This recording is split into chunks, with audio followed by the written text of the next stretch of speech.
নমস্কার, আশা করি আপনারা সবাই ভালো আছেন। আমার এই ভিডিও যে যেখান থেকে দেখছেন সবাইকে নমস্কার জানাচ্ছি।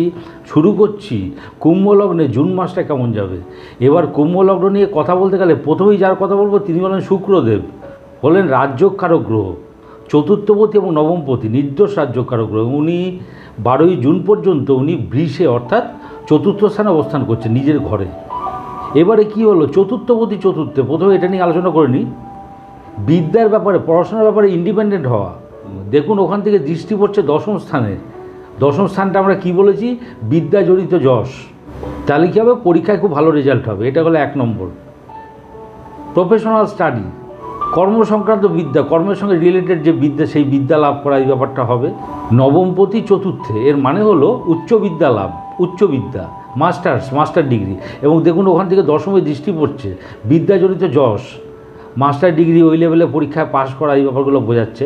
আরেকটা হলো নবম দশম সম্পর্ক হয়ে যাচ্ছে, সেটা হলো একটা শ্রেষ্ঠ রাজ্য। যারা গুরুস্থানীয় তাদের পক্ষে বিশেষ শুভ, যেমন ধরো ডক্টরস, ইঞ্জিনিয়ার্স, লয়ার্স, প্রফেসর, এদের পক্ষে বিশেষ ভালো।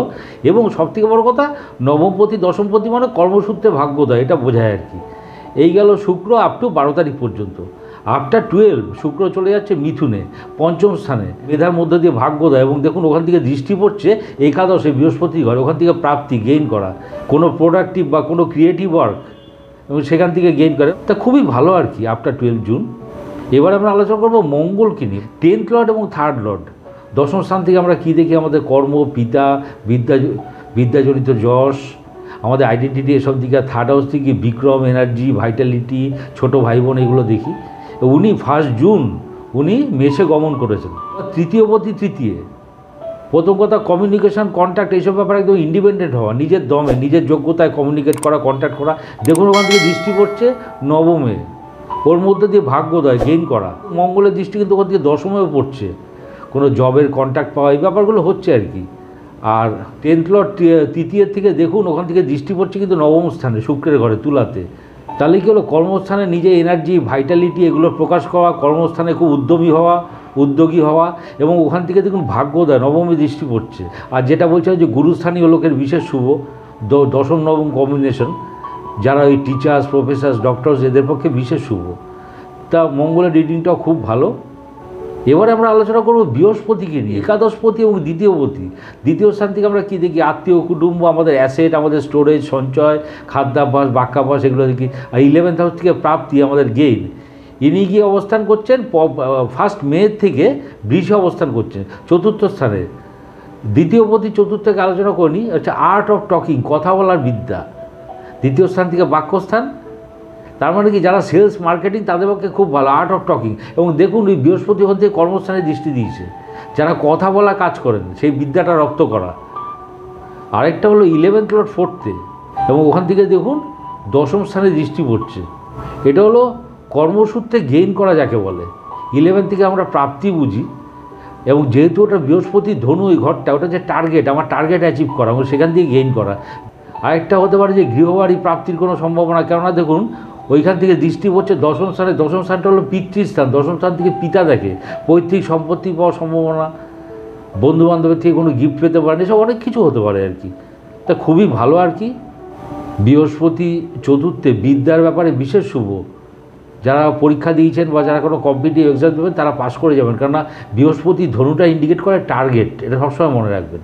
টার্গেট, লক্ষ্যভেদ করা, তারা লক্ষ্যভেদ করবে। যারা কোনো কম্পিটিটিভ এক্সাম দেবেন তারা দেখবেন ঠিক পরীক্ষা লাগিয়ে দেবেন, এই ব্যাপারটা আসছে, বা পরীক্ষায় পাশ করবেন।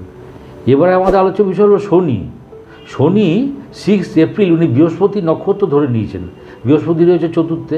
এবার শনি কি দ্বাদশপতি লগ্নপতি, উনি অবস্থান করছেন লগ্নে। প্রথম কথা, দ্বাদশপতি লগ্নে মানে আমার নিজের ব্যাপারে খরচা করা। বৃহস্পতির একটা লর্ডশিপ আছে দ্বিতীয়পতি, আত্মীয় কুটুম্বের পেছনে খরচা করা, খাওয়া দাওয়ার পেছনে খরচা করা, লাক্সারি পেছনে খরচা করা, এগুলো বোঝাচ্ছে।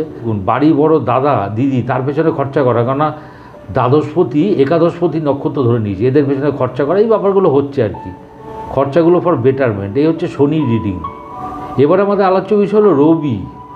আপ টু 15 জুন উনি রয়েছেন বৃষে। রবি হলো সপ্তমপতি। প্রথম কথা, সপ্তমপতি চতুর্থ মানে পরিবারের সব লোকজনকে সঙ্গে নিয়ে কোথাও যাত্রা করা, ওখান থেকে দৃষ্টি পড়ছে দশমে। দশম স্থানটা কি কর্মস্থান। সপ্তম থেকে আমরা কি বলেছি উচ্চপদ প্রাপ্তি, উচ্চপদ প্রাপ্তির একটা সম্ভাবনা আছে, এই ব্যাপারটা আছে। এবং আফটার 15 জুন সপ্তমপতি রবি চলে আসছেন পঞ্চমে মিথুনে। তো সপ্তমপতি পঞ্চমে মানে কারোর সঙ্গে ভাব ভালোবাসার সম্পর্ক গড়ে উঠতে পারে। যারা ম্যারিড, যাদের বিবাহিত যারা, তাদের কনজুগাল লাইফ খুব ভালো যাবে। এবং সপ্তমপতি পঞ্চমে থেকে দেখুন ওখান থেকে দেখুন একাদশে দৃষ্টি দিচ্ছে। কোনো ম্যানুফ্যাকচারিং ইউনিট, কোনো প্রোডাকশন ইউনিট, যারা বিজনেস করেন, যারা ম্যানুফ্যাকচারিং করে, তাদের পক্ষে বিশেষভাবে ভালো। এবং একাদশ দেখুন টার্গেট অ্যাচিভ করবেন। এবং একাদশ হচ্ছে প্রাপ্তির স্থান, ওখান থেকে গেইন করা খুব ভালো। কোথাও যাত্রা, কোথাও গমনাগমন, সেখান থেকে গেইন করা, এই ব্যাপারগুলো হচ্ছে। এবারে আমাদের আলোচ্য বিষয় হলো বুধ। বুধ আপ টু 14 জুন উনি রয়েছেন বৃষে। বুধের দেখুন দুটো লর্ডশিপ, পঞ্চম আর অষ্টম। পঞ্চম স্থান থেকে আমাদের মেধা, আমাদের মেরিট, আমাদের ট্যালেন্ট, ক্রিয়েশন, সন্তান, এগুলো বোঝায়। অষ্টম থেকে বিনাশ, ড্যামেজ, ফাটল, সংশয়, ভয়ভীতি, এগুলো বোঝায়। তা পঞ্চমপতি চতুর্থে ভালো, বিদ্যাস্থানে নিজের মেধার প্রকাশ। এবং ওখান থেকে দেখুন দশমে দৃষ্টি পড়ছে গেইন করা। গেইন মানে বিদ্যাজনিত যশ আর কি, যেটা, এই ব্যাপারটা খুবই ভালো। আবার অষ্টমপতি চতুর্থে মাকে নিয়ে কোনো টেনশান হতে পারে, বাড়িঘর নিয়ে কোনো টেনশান হতে পারে, এই ব্যাপারগুলো। কারোর সঙ্গে সম্পর্কে ফাটল ধরতে পারে, লোকালিটি বা পরিবেশের মধ্যে, বা বন্ধুবান্ধবের সঙ্গে সম্পর্কে চিট ধরতে পারে। এবারে আফটার 14 জুন বুধটা চলে আসছে মিথুনে, নিজের ঘরে। পঞ্চমপতি পঞ্চমে, নিজের মেধা, নিজের বুদ্ধিবৃত্তি, ওই ব্যাপারে ইন্ডিপেন্ডেন্ট হওয়া। এবং দেখুন ওখানে থেকে 11তে দৃষ্টি দিচ্ছে, ওখান থেকে গেইন করা, প্রাপ্তি। অষ্টমপতি পঞ্চমে মানে সন্তানকে নিয়ে কোনো টেনশান হতে পারে, পেটের গণ্ডগোল হতে পারে, এই ব্যাপারগুলো হতে পারে। কোনো অ্যাচিভমেন্ট, কোনো কিছু প্রাপ্তি, ওই ব্যাপার নিয়ে টেনশান। আর অষ্টমপতি একাদশে একটা রিডিং আছে, একাদশে দৃষ্টি বৃহস্পতির ঘরে, আনএক্সপেক্টেড গেইন, আকস্মিক প্রাপ্তি যেটাকে বলে। এবং যারা রিসার্চ করছেন, যারা অনেক কিছু গেইন করবেন, এই ব্যাপারগুলো আসছে। মোট কথা কুম্ভ লগ্নের পক্ষে জুন মাসটা খুব ভালো। ভিডিওটি ভালো লাগলে লাইক, শেয়ার, সাবস্ক্রাইব করুন। সবাই ভালো থাকবেন। নমস্কার।